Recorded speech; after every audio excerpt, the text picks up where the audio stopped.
So once again, welcome everyone to this event, an info session on cooperatives in Rojava and the phone bank. And my name is Anya. I'm with Emergency Committee for Rojava, one of the co-organizers of the event.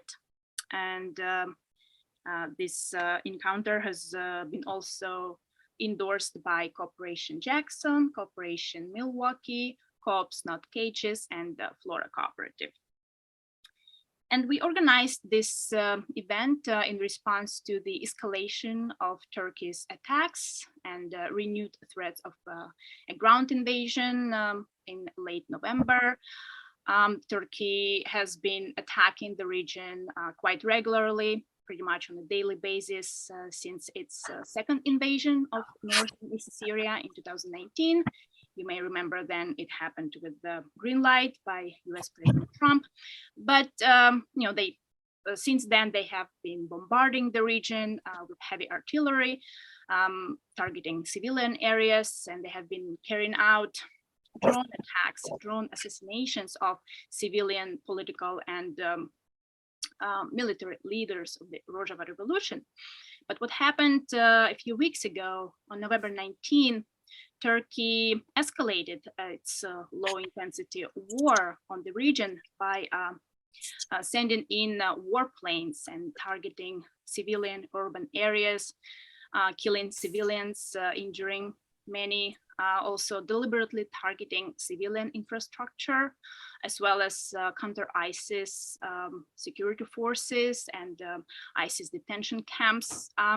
And that was also accompanied by a renewed threat of another ground invasion. And since then, Turkey has been seeking a permission from the great powers that are, have leverage in the region, particularly the United States and Russia, to carry out what would be a third ground invasion.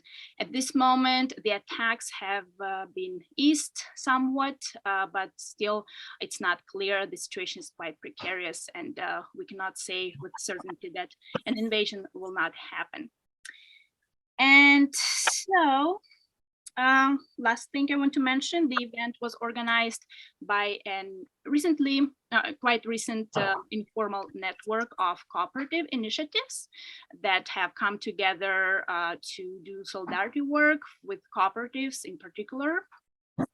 And I will pass it to Chris from Co-opsnotcages, who will talk a bit about this emergent network and the work that we have been doing so far.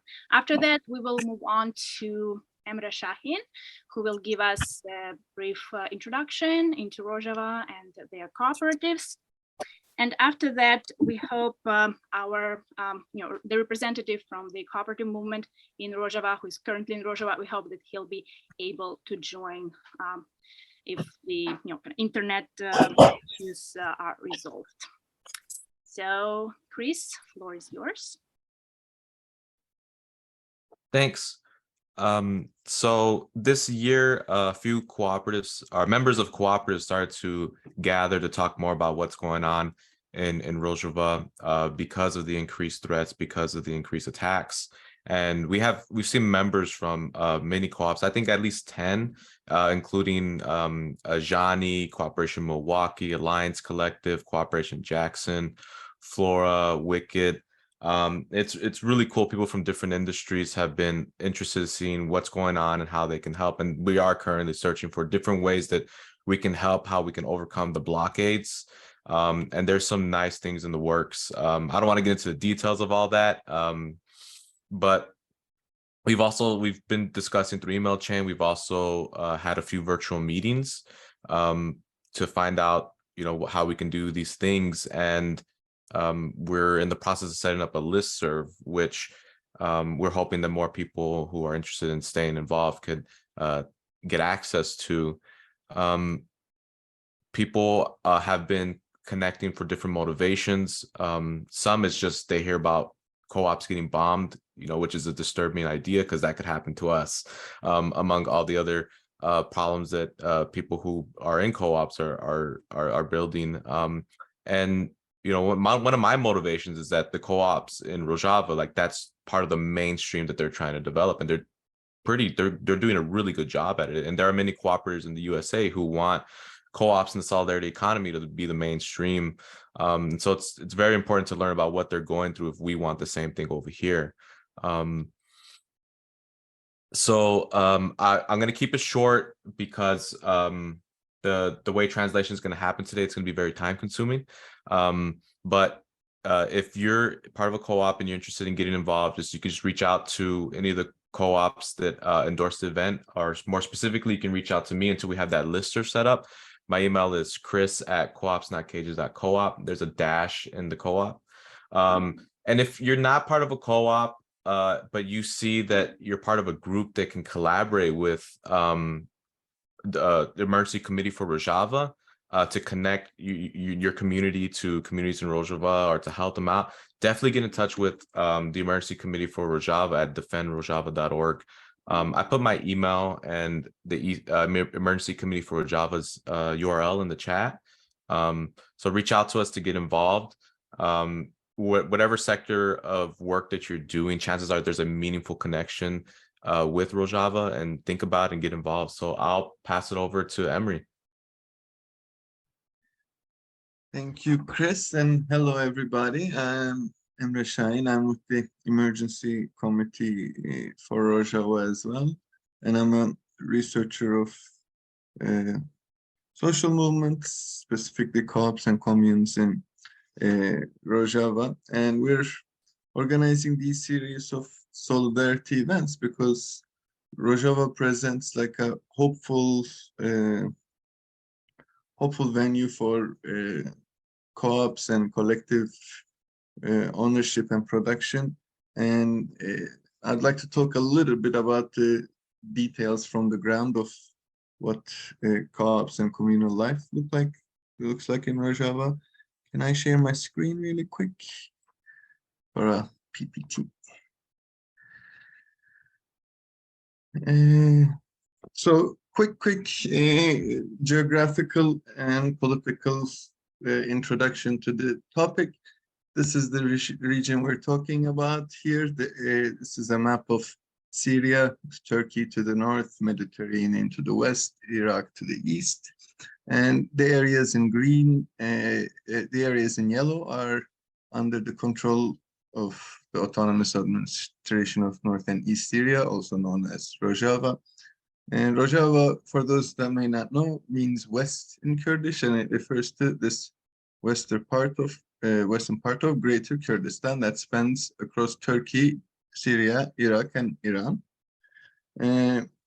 Quick historical political context. The region has a colonial legacy, 300-400 years of Ottoman control over Rojava, afterwards half a century of French mandate, colonial control, and in the mid-1900s, late 1930s, the Syrian Arab Republic is formed in the region.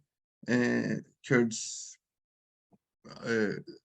become a minority in all of the 4 countries that are created after the First World War in the interwar period in the region. And they began to organize first underground clandestinely, beginning in the 80s. This underground organizing leads up to the uprisings in the early 2000s, and 2011 with the breakout of the Syrian civil war during the Arab Spring, people take autonomous control of their areas and announce the Autonomous Administration of North and East Syria. Since then, economy has been organized in a progressive alternative way too. And to get a better understanding of this, I went to these different locations. In Rojava, there's between 200 and 300 cooperatives scattered across the region.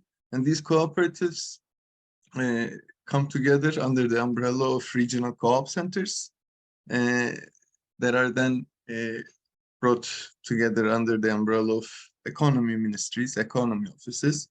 And one thing that's really remarkable and interesting is at all these levels of organization, from the local co-op to the regional co-op coordination center to the even more macro regional economy ministries, they all have their women's autonomous versions. So mixed gender co-op, women's autonomous, mixed gender co-op center, women's autonomous co-op center, mixed gender economy ministry, women's economy ministry. So women are organized autonomously and in parallel at all aspects of lives. Majority of the cooperatives in Rojava are agricultural. Wheat and barley constitute the biggest crops in the region, but there are other types of cooperatives too. There are several husbandry cooperatives, as well as generator, bakery, canned food, water bottling, vehicle repair, and there are communes as well. And there's close to 4,000 local neighborhood assemblies, and then there's women's communes, environmentalist communes, and village communes. And co-ops and communes are structurally linked with each other, and there's some sort of the democratic control of co-ops is expanded through these links with communes and local assemblies. This is a photo from the co-op coordination center in Kamışlı.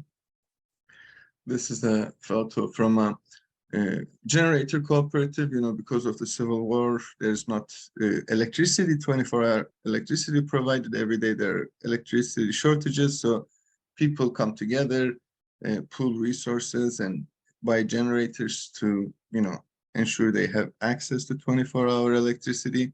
And as you see, the cooperative is structurally linked to a local commune, in this case the Berges commune that says in the middle line there. This is a photo from a women's agricultural cooperative. I love this photo because in the background we see some oil wells representing the two main economic activities in the region, agriculture being first and oil production being the second. This is a photo of me at a women's shop. So the way the distribution happens for co-ops in Rojava is predominantly they have their own collectively owned and run shops too. So they not only do the production aspect of the of economic activities, but distribution as well. In few instances, they work with the autonomous administrations shops to use them as distribution centers, but in most cases, they have their own shops to distribute their goods. And here we have a woman's shop selling some goods brought from the market, but some goods produced by women themselves. And the name of the shop, New Dam, means new times, which is very symbolic of the sort of transformation of co-ops and economic life in the region as well. Sorry. This is a photo from a chicken co-op ran by 30 families collectively in Haseke. There's usually rotational logic to the maintenance of co-ops. So every month, 5 of these 30 families take up sort of the maintenance responsibilities, and this rotates. So there's this rotational collective approach. Another photo from a husbandry co-op. This is also a woman's greenhouse co-op in Terbespi. This is a photo from the women's commune in Dirbesiye, Jinwar. Yeah, finally, I'm not gonna take too much of your time, just to provide, just to make a point about why these co-ops are important, for the people in Rojava, is that they form a lifeline. There's an alternative from the capitalist market relations, or state-controlled market relations. There's this alternative, autonomy being born, and the pandemic gave us a good opportunity to observe this. I want to argue here. The autonomous administration formed a crisis committee when the pandemic began, and this crisis committee had 5 main activity areas: health, municipalities, education, security, etc. But one of the sort of main activity areas was in co-ops and communes, councils and communes, in collaboration with the municipalities, with health ministry. These co-ops, working in tandem with the local assemblies, were key in distributing food on time, distributing fuels, and energy resources to residents in need on time, and their horizontal and inclusive organization and their decentralized organization, ranging from the street to regional levels, enabled this sort of flexibility and quickly address emergent times. And this is not really a surprise because of the decade-long war and embargo conditions, which makes life precarious like this often. And yeah, this is a photo from one of the neighborhood councils discussing their co-op activities. And yeah, to wrap up, I would say there's this collective revolutionary subjectivity that's fed through the expansion of co-ops and the expansion of people's economic autonomy collectively. Thank you so much, Emre, for this brief introduction. Sorry for interrupting. I assume some of you may be still calling, but we got Karker on the line. He was not able to use his Zoom, but we will have him talk through WhatsApp to our interpreter. By the way, Jalil, our interpreter, thank you so much for your time and for bearing with us with all these technical issues. So we'll hear from, he'll have Karker on WhatsApp, and then he'll translate what Karker says to us through Zoom. Let's see if it works out. I mean, I think it's better than nothing. Okay, so Jalil? Yes, would you like to start with a question, or can he just start? Right, so perhaps first he can talk a little bit about their efforts to expand cooperative economy, what they have been doing, how has it been going, what are the main challenges that they're facing. Thank you very much. As we mentioned earlier, we started a new operation to extend our cooperatives. We started basically first things for the basic needs of the population, such as the bakeries or different workshops, to provide them with their everyday needs. And for every commune we are aiming at establishing cooperatives for every single commune in the region. And also, in order to sell the products produced at the cooperatives, we establish supermarkets, and we try to establish our own market, as well as husbandry is another focus of the cooperatives in the region.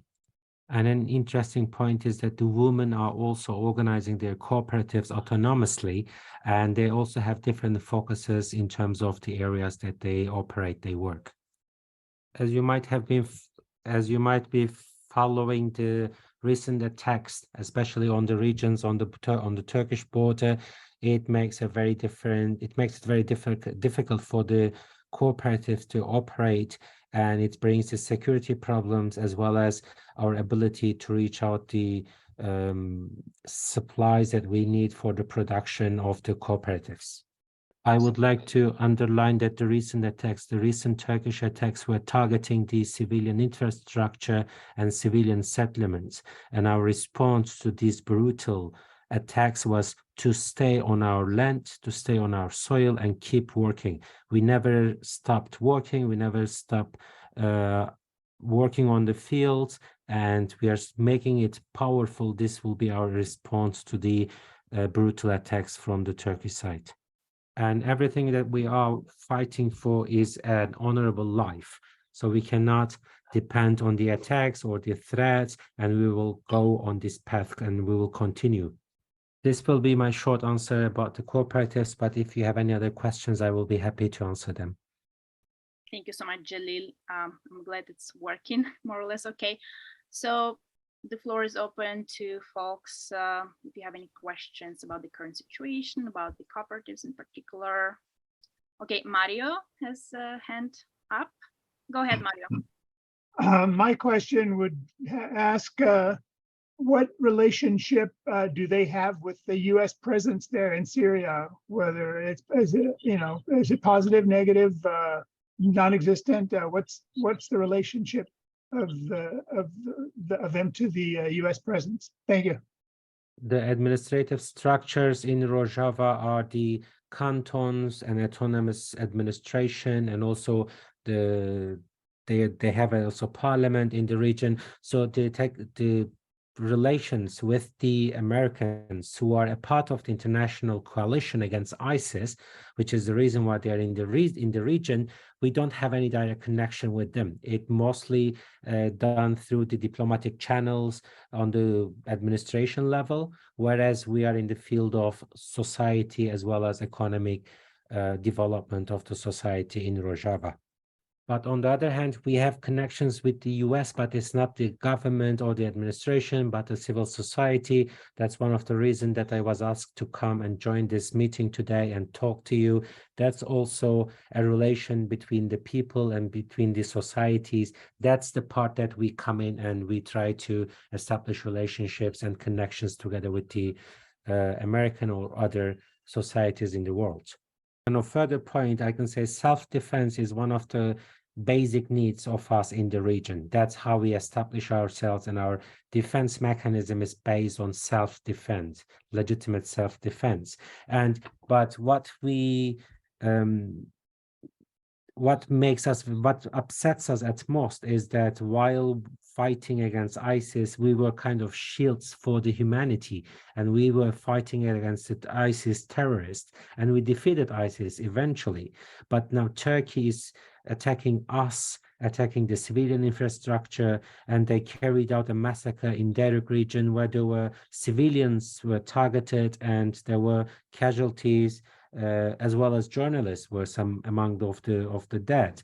So we know that everything is happening in front of the eyes of the international community, and they keep silent. That's what we cannot accept. That's very upsetting. Of course, we never dependent on the US or any foreign force to come and defend us against anything. We were defending ourselves, but for the sake of the cooperation, for the sake of the time, for the sake of the sacrifice that we gave on the path fighting the ISIS, now it's very unfair that the international community is just watching and turning blind eye on the Turkish attacks targeting the civilians. That is unacceptable, and that makes us very upset and very angry.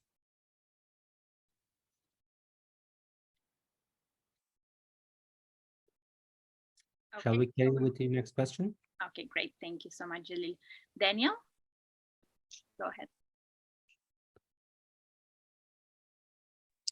Yes, hello, and thank you. This is really an amazing opportunity. My question was related to the adoption of kind of cooperative economy.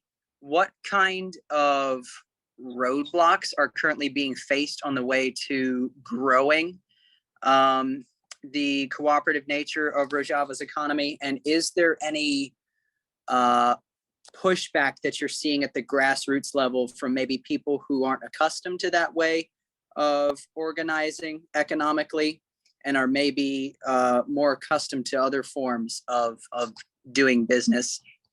What are the difficulties there, and how are you and how is the administration getting around that? One of the biggest problems when we were trying to establish this system, but first of all, we need to say cooperative is a very natural way of living. It's how it used to be before, because it's based on solidarity, it's based on sharing things. However, when the state system came, when the nation states came, in order to bring the population under control, that actually developed, promoted the individualism. And this is how the people are still thinking in that way, because the way that they had learned the market, the economy is basically on individual development and making money and making surplus. But this is the way that we're trying to convince people to go back to original way of doing trade or producing, and based on sharing. It's not an easy thing that people were not ready and waiting us to introduce this system. We faced many challenges, and he's continuing. But it's been 10 years that we started our cooperatives, which was a challenge at the beginning, but with the time people started seeing the outcomes, and it had a very positive effect on the people. Now we are getting more and more people who want to join the cooperatives and who are offering their land for the cooperative. That's a very improvement. But on the other side, it's not about the people, but it's about also using the resources. We are living in the war, in the middle of the war, and we are being constantly attacked by the Turkish government. And also on the other side, we are fighting against ISIS, and we are surrounded by the hostile countries. Turkey is in the north, the regime is in the south, and also in the west, there are the Islamists, and all the border gates are closed. So Turkey is also controlling the water, which is also used for producing electricity. And now we are deprived of the energy resources. Also, we cannot bring raw materials because we are surrounded by the hostile countries. But now what people do, surrounding these circumstances also did something positive, and then forced people to bring their power together and share their existing resources together. So it wasn't very easy at the beginning, but now people are changing their mentality. But on the other hand, because of these circumstances, people are kind of forced to support each other. Now we are producing our own energy with generators, and in terms of agriculture, we are expanding every day and bringing more resources to the people and more land, so that people can provide their everyday life needs, very basic needs every day. Despite all these circumstances that we have to bear, the autonomous administration is supporting our work. There are also international organizations in the region, but they are ignoring us, and instead of supporting a cooperative, they visit the families and they support the families. But when it comes to the cooperatives, these international organizations, it's against their mentality, I guess, and they don't want to support us. So only support that we receive is coming from the autonomous administration, but we're always open for support, open for experience, open for solidarity from anywhere. But as I said, for the time being, it's only the autonomous administration, and even the international organizations are not supporting us. That was the answer. If there's any other question. Mario has a question. If no one else has a question, I would like to just have a little more information about the structure of the autonomous organization between the different regional groups. Thank you. Can you elaborate the question? The regional groups, you mean the other ethnic groups or any other authority? I'm sorry, I saw in the chat that there are several thousand communes and several hundred co-ops, and the speaker was just saying how that they're not getting support from international organs or organizations, but from their autonomous administration. So I'm curious about the structure of that autonomous administration. Okay. And just to add quickly, if I'm not mistaken, maybe this question is referring to also like the cooperative centers and, the regional coordinate, like Abori, Aborigine, Merkez, and Cooperative, I believe. Okay, the cooperatives are autonomous organs, autonomous bodies. Of course, we are in connection with the autonomous administration, which is the umbrella of all the different communes and administrations in the region, but we are not under them, or we are not depending on them. They are just providing us with the coordination of different communes. But on the communal level, we are a part of the communes as well. We are very closely connected to each other. Some of the members are also members of the Committee of the Economy and Agriculture within the communes, and our aim is a cooperative for every commune. So, but when we are in need of energy, in need of others provide us with these kind of resources that we cannot reach. So that's the way it works. It's not that they tell us what to do. It's basically the commune, but also they are also separating, delivering the resources in the region for the different revenues. They can also give us to the different cooperatives and communes for the service in the region. As I said, cooperatives are autonomous bodies, but it's everything is coordination. All the bodies or all the different cooperatives in different places, we are in very good coordinated together. And another thing, when I say that autonomous administration is supporting us, please don't be mistaken, they also have very limited resources, but they are ready to share that limited resource with us as well.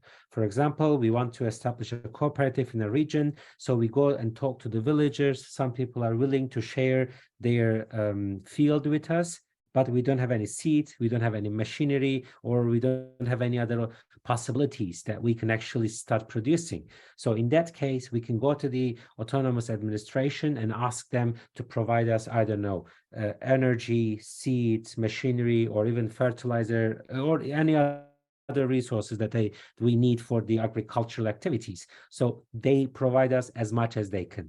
So despite all the shortcomings, despite all these circumstances, I might say that we are actually doing a good job organizing people, bringing so many people together. It's all about solidarity, and it's also very amazing that the women can also organize themselves separately, autonomously. There are cooperatives run only of the Middle East, which is not very friendly, and women now can have their also economic power in addition to the political or social status. Now they can also show their color in terms of economy. Can I add something quickly? I wanted to complement what Karker said about this startup aid that the cooperative centers give to the individual cooperatives being set up. And I wanted to just expand that a little bit. So there is this initial startup aid, and later cooperatives are asked to share 5% of annual profit with the cooperative center, so that there's like this circular structure. And this is not, this is not per se done in this like quid pro quo, or you receive this much aid and you're gonna return it. Is it's not in that logic. It's more like in a solidarity logic. So many cooperatives do get startup aid, but then again, all cooperatives are asked to share, I believe, 5% of their annual profits with the co-op center. So there's like this financial basis being formed for the expansion of this model, I believe. And yeah, it's not calculated in this. You received, I don't know, this much aid, so you're gonna give this much next year. Sorry. Ren is next. Hello. Hi. This is Ren and Reem calling in from the U.S. We posted our question in the chat there. Is there any method we can use to pass autonomous governing bodies in Rojava funding that we raise here in the U.S.? Would that really be helpful, or are there other actions that would be more useful, especially in terms of kind of material support? Just a quick thing about the corporations, the supporting each other. It's a very good coordinated system, and every commune and cooperative is working with this spirit of solidarity. So when we have income, when we have success, we are also sharing with the others, and there's an umbrella organization, the way that we can organize it and reach out to other communes and support them for the startup.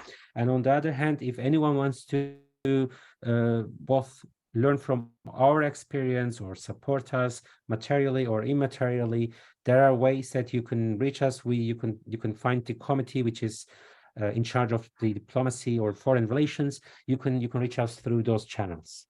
Great, thank you. Jake has a question on the chat. Based on your experiences in Rojava, do you have any advice for communities in the U.S. attempting to build communal economic models and systems? Based on our experience as well, although cooperatives are economic bodies and producing and selling them, marketing them, but it's more than that. In our work, profit is on the second or the third line. First, we consider cooperatives as the social areas, social venues, and we consider ourselves as members of a community. So before the economic problems, we have a relationship on the very humane way.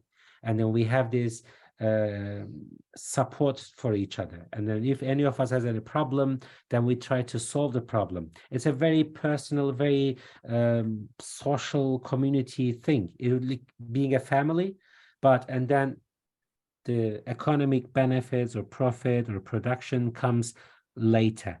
So we don't act like companies targeting at benefit or profit on a smaller scale. No, we are creating a community, a society, and try to respond to the needs of the people, not only economically, but also as a society and social relations. That's how it works, because if it's only profit, then neither the people are productive, nor the product that comes out is good. So it's about being a part of it, supporting each other. That's how it works. That's how we make it work here.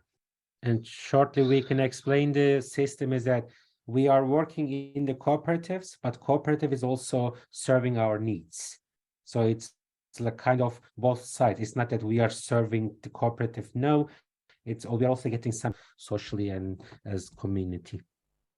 Next question, if there is any. Just real quick, Esther had mentioned that she'd be interested in supporting coordination of a fundraiser or some other gathering of useful resources, if that's of interest. And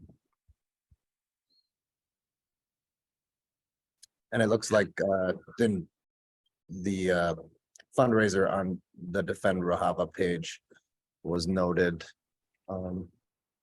Oh, just for clarification, so that money is not for Rojava, that's to support our organization and our efforts to mobilize and organize within the United States. Isabel has a question. Hi, yeah, thank you. Excuse me. My name is Isabel. I'm wondering if you can speak a bit about the effect that women's cooperatives have had on the relationship between men and women in society, and if there was resistance to these changes or still is resistance, or any unexpected consequences, and basically how has the administration responded to those challenges? Thank you.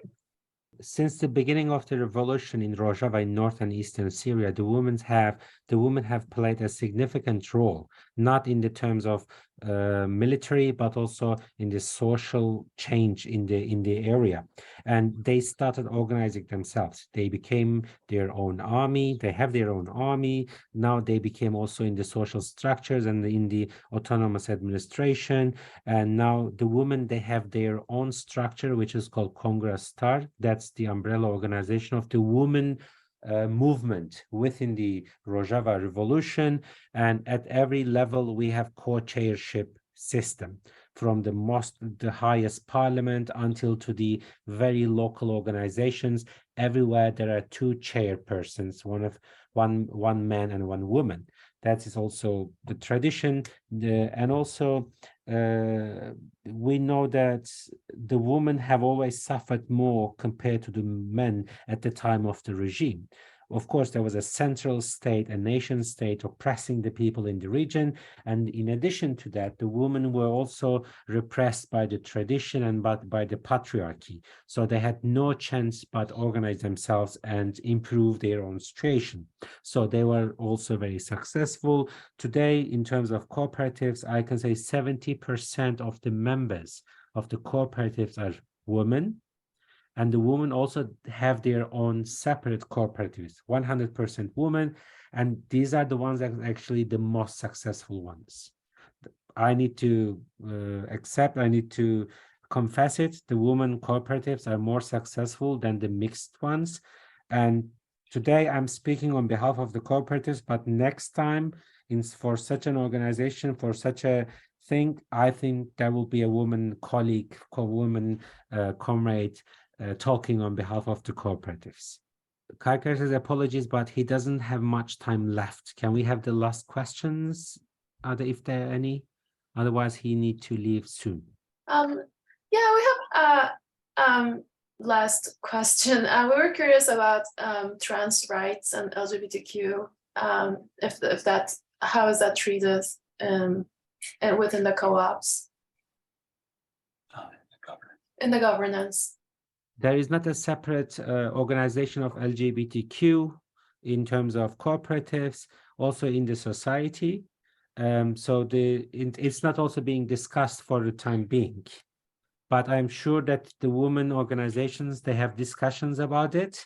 But in terms of practical steps, there are no practical steps have taken so far within the society or at the administration level, anything particular about LGBTQ, although the women organizations and others are very much focusing on fighting against patriarchy. So we don't know what might happen in future, but for the time being, it's not a topic, it's not a discussion in Rojava.